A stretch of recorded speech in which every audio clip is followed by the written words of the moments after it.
Alhamdulillahi Rabbil Alamin Ar-Rahmanir Rahim Maliki Yawmiddin Iyyaka na'budu wa iyyaka nasta'in Ihdinas siratal mustaqim Siratal ladzina an'amta 'alaihim ghairil maghdubi 'alaihim waladdallin.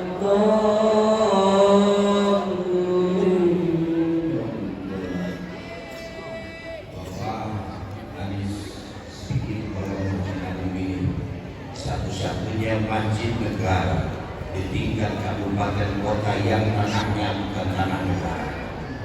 Tanah ini 7.710 meter persegi, estuni wakaf dari Panggilan Sumedang. Doa kita yakin Allah sampaikan kepada beliau. Lebih lanjutnya nanti bisa bincang-bincang sembari ada makanan khas Tasikmalaya di belakang sana. Ada teko Bapak Haji Ade, alhamdulillah. Ada wedang Bapak Haji Dede, alhamdulillah. Ayah para Haji Budi, alhamdulillah. Kita dengarkan sekarang Bapak Haji Anies Baswedan, disilakan.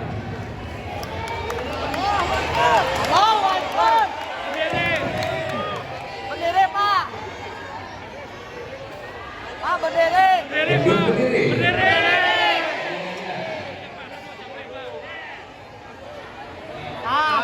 Sip.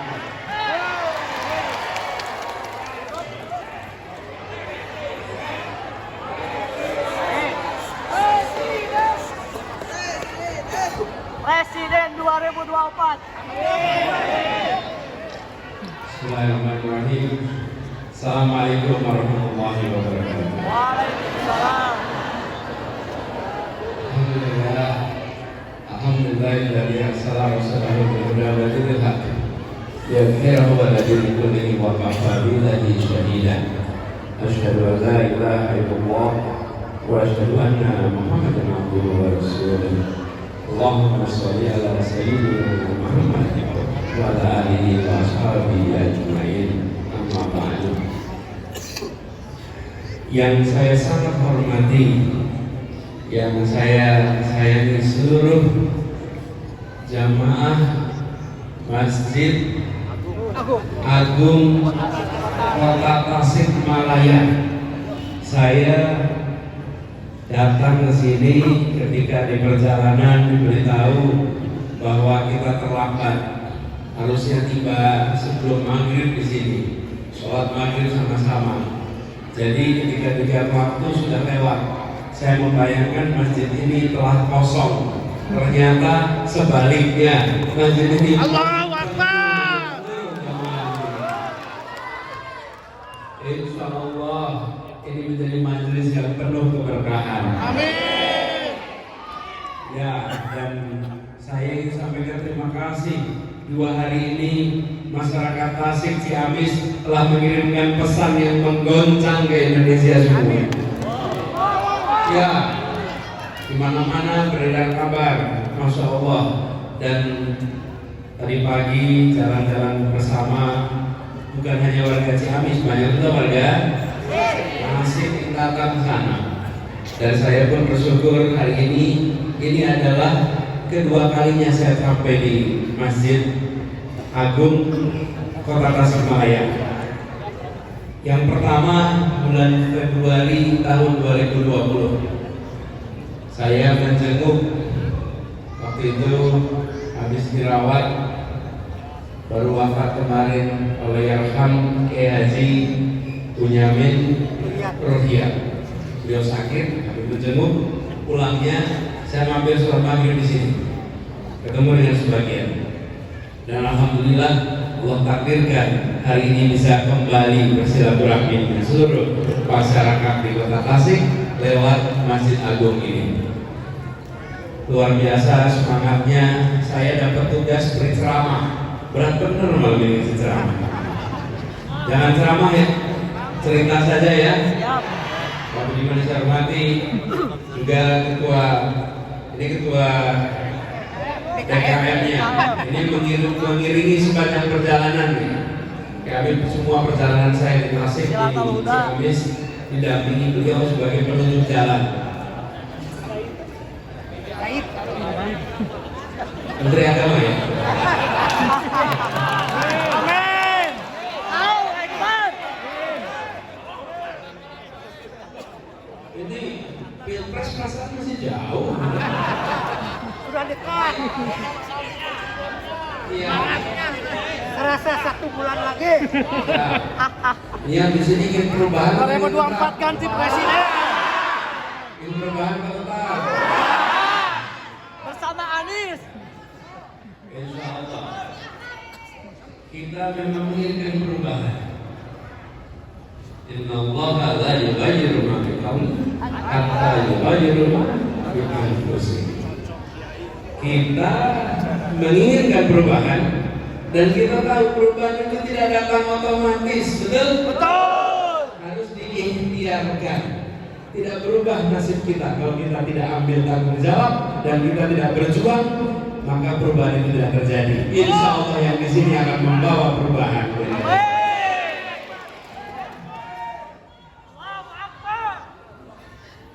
Sallu ala Nabi. Bapak Ibu sekalian yang saya hormati, dalam 5 tahun terakhir ini saya bertugas di Jakarta. Tugas di Jakarta ini kebetulan tantangannya banyak. Yang satu menyelesaikan masalah, yang kedua melihat keramaian. Di Jakarta ada masalah dan ada keramaian. Ada yang diramaikan tapi bukan masalah. Ya, ada yang masalah tapi tidak diramaikan. Betul kan? Ada kenyataan. Karena itu saya sering sampaikan di ujung, alhamdulillah tugas 5 tahun tuntas di Jakarta. Dan 5 tahun tuntas ini saya ingin sampaikan terima kasih karena masyarakat warga dari Tasik banyak yang ikut memikirkan Jakarta, banyak yang mendoakan Jakarta.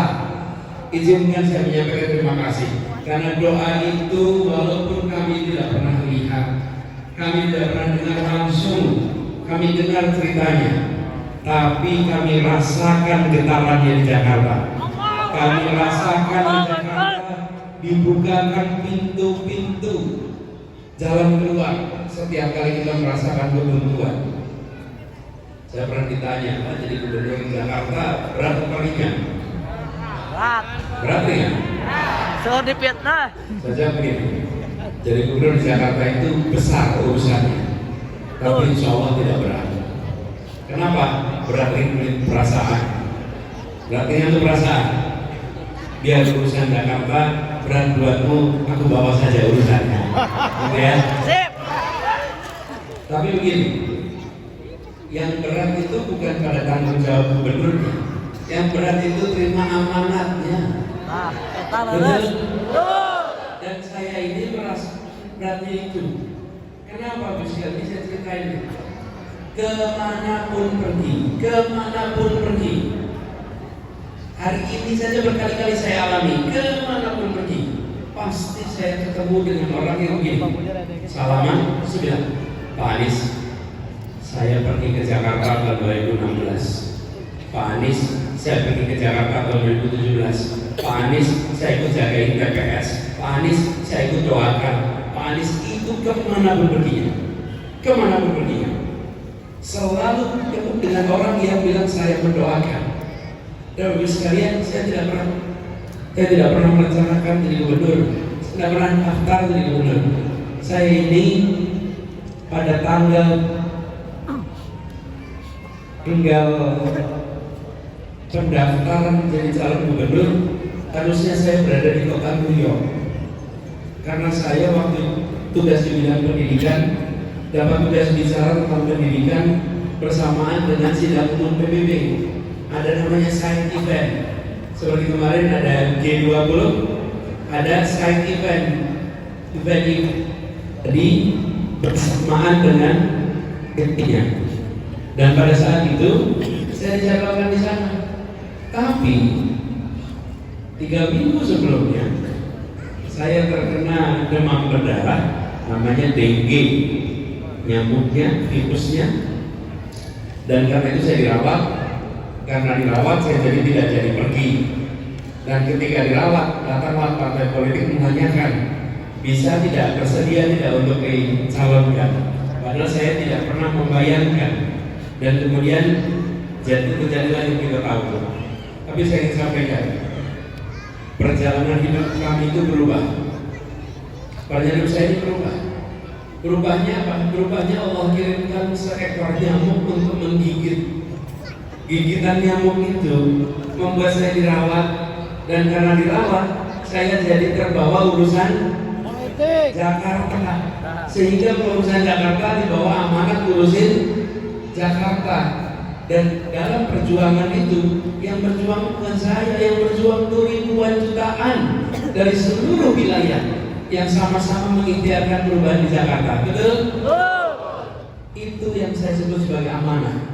Amanah inilah yang saya sering rasakan. Masya Allah, amanah ini terasa sebagai sesuatu yang berat. Tapi alhamdulillah, berkat doa dari semua, Allah izinkan satu demi satu yang menjadi tanggung jawab bisa tertunaikan dengan baik di Jakarta.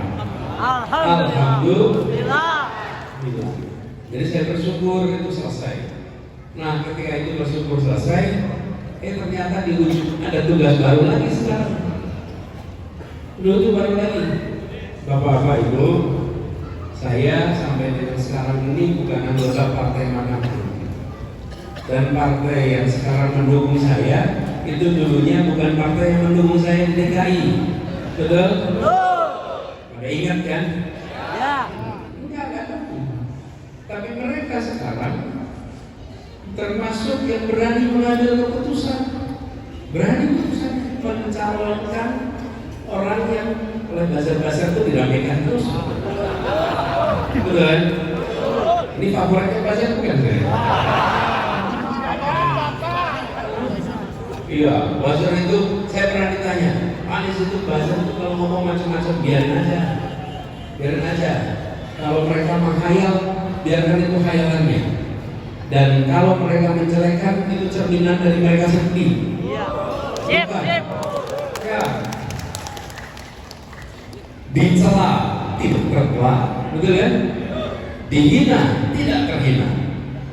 Kita disebut terhina atau tercela bukan karena kata orang lain, tapi perbuatan kita sendiri yang menentukan. Mantap. Betul kan? Sama. Dipuji tidak terpuji. Iya, dipuji rame-rame itu tidak otomatis terpuji. Disebut terpuji bila kita mengerjakan hal-hal yang benar, hal-hal yang baik, bukan kata orang. Karena itu prinsipnya sederhana. Dicaci tidak tumbang, dipuji tidak terbang. Itu pegangannya. Ya. Sampai mana tadi ceritanya? Nyamuk. Dikit nyamuk. Ya, nah, jadi sekarang saya dapat amanah baru menjadi calon presiden. Mau dibantuin ya? Mau bantuin ya? Siap. Amanat ini amanat yang besar.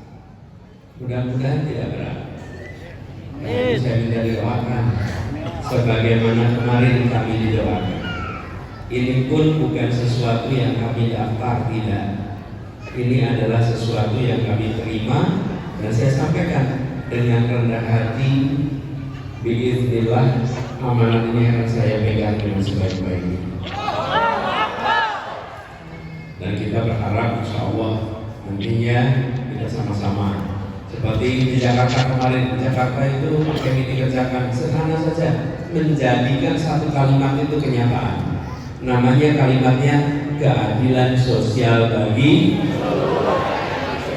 Hafal tuh kita hafal. Tapi masalahnya kenyataannya belum tentu mudah dikerjakan satu-satu. Dengan itu dipegang, insya Allah warganya merasakan ketenangan, kebahagiaan. Tadi saya tanggal 16 kemarin tugas saya berakhir di Jakarta. Seminggu sebelumnya itu ada perpecahan dengan warga-warga Jakarta. Kalau yang mengadakan perpisahan itu adalah kenalan, itu biasa. Yang mengadakan itu ormas, itu sering.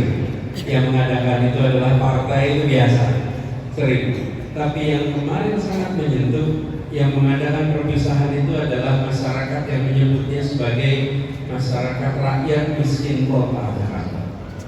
Rakyat miskin kota, mereka ngumpulin sendiri, bikin acara di Kota Tua, jumlahnya ribuan yang datang, sekedar dibuat perpisahan. Saya sampaikan pada semuanya, ini adalah amanat untuk membela, tapi kami tidak membayangkan begitu banyak warga yang kemarin selalu merasakan ketidaktenangan, rumahnya selalu takut digusur, warung dagangannya takut digusur, becaknya takut diangkut.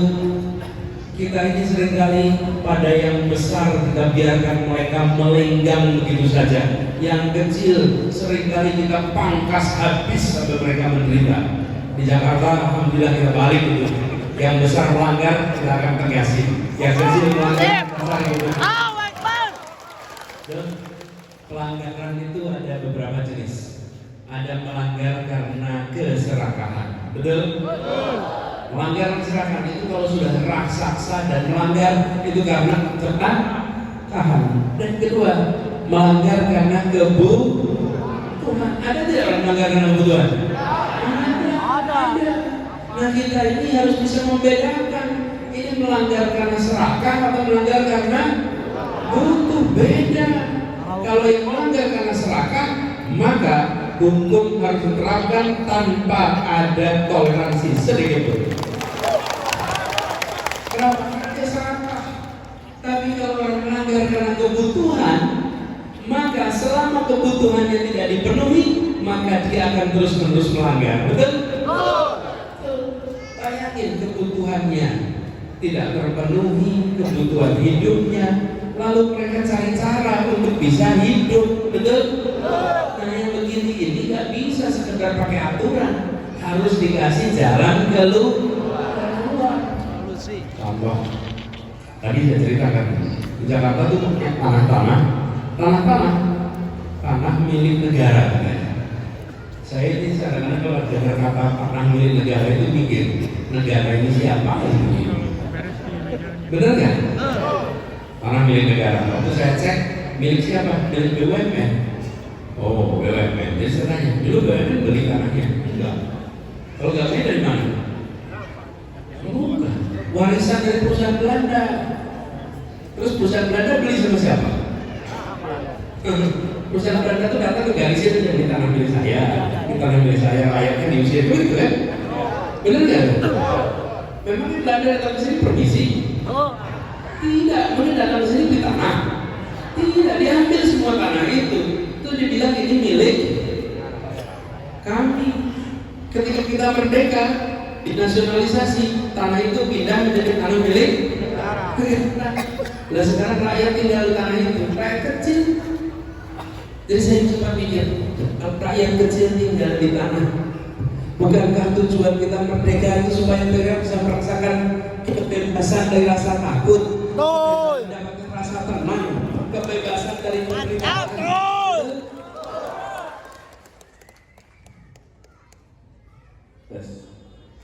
Jadi ketika kemudian mereka justru tidak merasakan itu, kita harus cari jalan keluar. Tapi masalahnya kami ini pemerintah provinsi, bukan pemerintah pusat. Pemerintah provinsi apa yang kita lakukan? Itu kampung-kampung yang tanahnya bermasalah karena dianggap tanah negara, kami berikan terobosan yang belum pernah terjadi sebelumnya. Apa itu? Semua bangunannya diberikan IMB kolektif. Pernah tahu IMB kolektif? Nggak ada, karena Bapak kalau punya IMB satu rumah kan? Kalau ini IMB-nya satu RT, satu IMB. Satu RT, satu IMB. Atas nama ketua RT. Kenapa IMB itu penting? Begitu punya IMB, PLN bisa masuk. Begitu punya IMB, air minum bisa masuk. Mereka bisa dapat izin usaha. mereka bisa dapat kredit, hidup mereka langsung berubah ketika mereka punya IMB. Ya sudah, soal tanahnya bukan kami yang bisa memutuskan, karena itu wilayah pemerintah pusat. Tapi soal izin bangunan kami putuskan. Banyak yang protes, dia bilang silakan aja digugat secara hukum.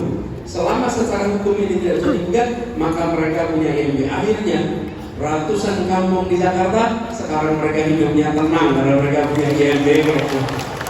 Dan ini adalah kampung yang miskin, yang di bawah, yang biasanya kita bilang ini tanah negara, kita datang, kita usir mereka dari tanah negara. Bapak sekalian, saya sering sampaikan, ingat ya, ketika Republik ini didirikan, yang berjuang paling depan itu mereka yang berada di paling bawah. Mereka yang sanggup untuk bertempur, mereka yang sanggup untuk menghibahkan nyawa. Dan sekarang kita harus memberikan kesempatan yang di bawah jangan terus-menerus menderita di tanah yang merdeka. Nah, alhamdulillah itu dijalankan. Saya ingin ceritakan kepada Bapak sekalian bahwa Bapak Ibu itu mendoakan, untuk memberikan kepada kami kepercayaan. Insya Allah amanah itu dijaga sebaik-baiknya kemarin. Dan alhamdulillah sudah tuntas. Nah, sekarang saya memulai perjalanan baru nih. Di perjalanan baru ini tantangannya tidak kecil, tantangannya lumayan besar. Tapi insya Allah kita semua ingat, la yughayyiru ma biqaumin, la yukallifu nafsan illa wus'aha, laha ma kasabat wa 'alaiha ma kasabat. Itu yang saya bilang. Allah tidak akan memberikan beban yang kita tidak sanggup.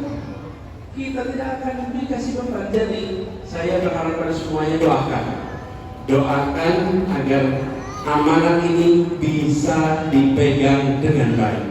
Doakan agar amanat ini bisa dituntaskan dengan baik. Dan ini perjalanan rame-rame, bukan sendirian.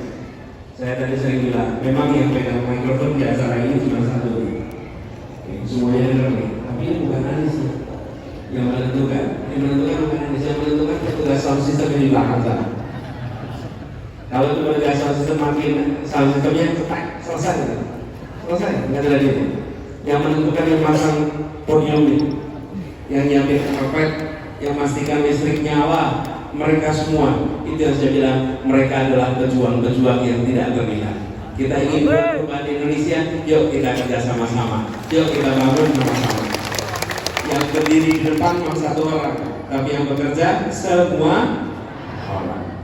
Saya berharap Ibu sekalian yang di Tasik doakan agar perjalanan ini diberikan kemudahan, agar perjalanan ini diberikan keridhaan, dan insya Allah misi yang kita emban bisa terlaksana. Dan ibu bapak semuanya juga diberikan kesehatan, diberikan keberkahan, diberikan kemudahan, dan insya Allah yang di sini bahagia maju, dan yang di Indonesia merasakan hal yang sama. Saya ingin sampaikan terima kasih sudah hadir pada malam hari ini. Saya bersyukur sekali kita akhirnya bisa berjumpa. Biasanya jarak jauh saja, betul ya? Kita pengennya foto sama semua, tapi kelihatan nggak mungkin sama semua. Nanti kita foto jarak jauh ya, sama semuanya. Saya ingin titip sampaikan pesan pada keluarga, pada tetangga, bahwa amanat yang sedang dititipkan akan dipegang dengan sebaik-baiknya, dan ajak semuanya untuk bagian dari yang mendorong perubahan di dalam kita. Siap? Siap. Buat semuanya terima kasih. Sampaikan salam dan khusus kepada DKM Masjid Agung Kota Tasikmalaya. Terima kasih sudah menyiapkan tempat ini sehingga bisa silaturahmi. Ini bukan perjumpaan terakhir. Insya Allah kita diberi umur panjang. Insya Allah kita bisa berjumpa lagi. Dan insya Allah nantinya pada saat kita jumpa lagi, kita akan bisa merasakan Indonesia yang berbeda. Insya Allah. Terima kasih buat semuanya. Terima kasih buat bapak-bapak, buat ibu-ibu. Terima kasih semuanya. Insya Allah ini menjadi pertemuan yang membawa berkah bagi kita. Terima kasih. Kurang lebih mohon maaf. Assalamualaikum warahmatullahi wabarakatuh.